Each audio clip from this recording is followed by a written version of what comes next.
Muy buenas familia, hoy vamos a hablar sobre los prebióticos, los probióticos y los simbióticos. Así que si os interesa este tema, no olvidéis suscribiros y no os perdéis el vídeo. Todo el mundo sabe, o todo el mundo debería saber, que tenemos microbiota no solo a nivel intestinal, sino repartida por todo nuestro cuerpo. En la vagina, en la boca, en el pulmón, etcétera, en la piel, etcétera, etcétera, etcétera. La mayor parte se encuentra focalizada en el intestino grueso, intestino delgado.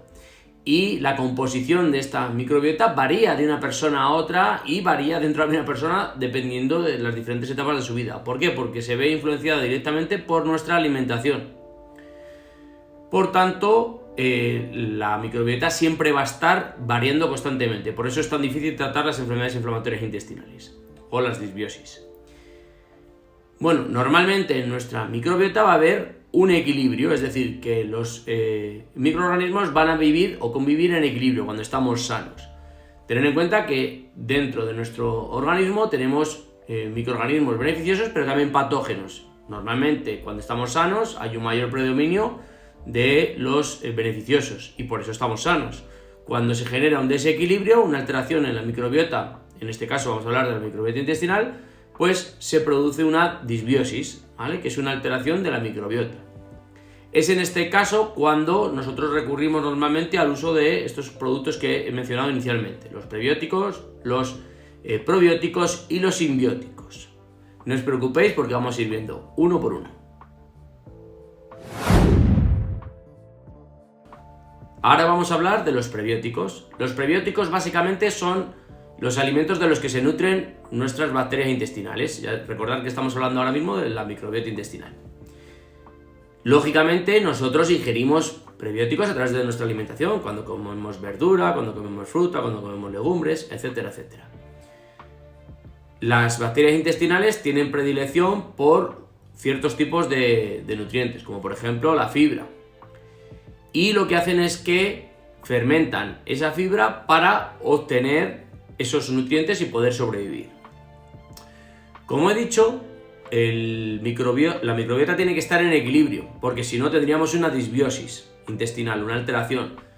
¿Qué hacemos cuando nosotros metemos o qué buscamos hacer cuando nosotros tomamos un prebiótico en forma de suplemento? Pues lo que buscamos es que se vuelva a equilibrar el porcentaje de microorganismos beneficiosos con el de microorganismos patógenos. Es decir, que haya un mayor predominio de microorganismos beneficiosos y que se mantengan en equilibrio.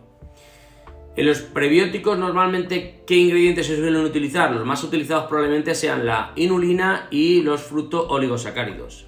Pero hay más. Pero probablemente estos dos sean los que tengan mayor respaldo científico. Ahora vamos a ver de qué es o en qué consisten los probióticos.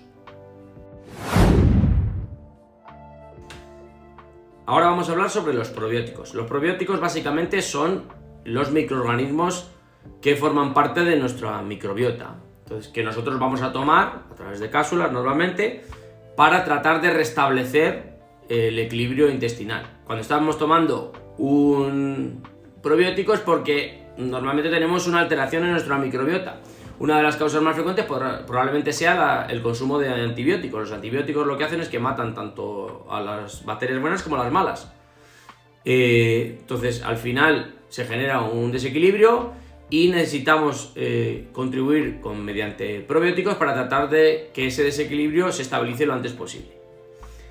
¿Qué ocurre? Que hay muchísimos probióticos en el mercado. La inmensa mayoría de los probióticos están formulados con cepas no humanas. Normalmente pues, de vaca o de animales similares. ¿Qué ocurre? Que una cepa que originariamente se ha obtenido de una vaca tiene mayor dificultad para proliferar y sobre todo adaptarse a un medio como el nuestro, que es el humano. Por eso cada vez hay mayor tendencia a utilizar cepas humanas. Aquí es donde vamos a hacer un pequeño apunte y vamos a hablar una mención muy rápida sobre los diferentes tipos de probióticos que existen. Tenemos los de primera generación, en los que se hacían o se obtenían mediante un proceso de liofilización, lo que ocurre es que este proceso era difícil que asegurara que las bacterias llegaran vivas al intestino. Tened en cuenta que cuando nosotros ingerimos un probiótico tiene que pasar por el estómago. El estómago es un entorno ácido. Si la cápsula se abriera en el estómago, las bacterias se morirían y no llegarían al intestino, que es donde nos interesa que lleguen. Recordad que estamos hablando de microbiota intestinal, intestino grueso e intestino delgado.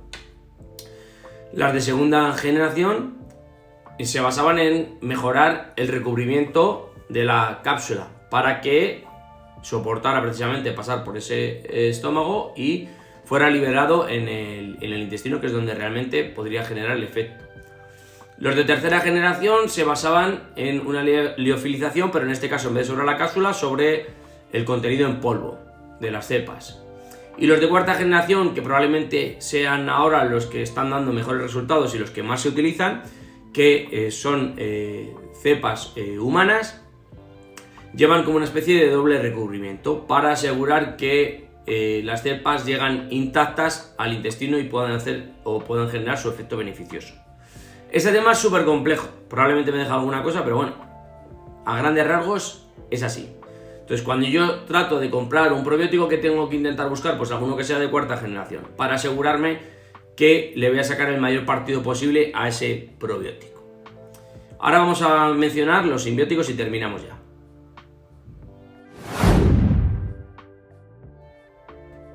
Y finalmente vamos a hablar de los simbióticos. Los simbióticos básicamente sería una combinación de un prebiótico y un probiótico. Lógicamente que estén en armonía, es decir, que sean los alimentos de los que se tienen que nutrir esos microorganismos que llevan en el simbiótico, ¿vale? A la hora de comprar un probiótico yo os diría que lo mejor es el asesoramiento profesional. Tener en cuenta que los probióticos buenos, los de cuarta generación, ya se hacen sobre cepas muy específicas porque se ha visto que determinadas cepas tienen mayores beneficios en determinados problemas de salud, porque no todos los problemas de salud son los mismos. Entonces, una vez que se ha estudiado la historia clínica de esa persona, se puede decidir sobre qué cepas pueden ser o qué combinación de cepas pueden ser las mejores. Por eso existe la microbioterapia, que es precisamente el tratamiento de ciertas patologías a través de probióticos, prebióticos y demás, ¿vale? Es un tema muy extenso. Si os interesa mucho, pues me lo ponéis en comentarios, y si hay muchos comentarios, porque me ponéis 2 o 3, pues me curro un vídeo. Si no, lo siento mucho, pero yo tengo que trabajar. Nos vemos en el siguiente vídeo. Un saludito a todos.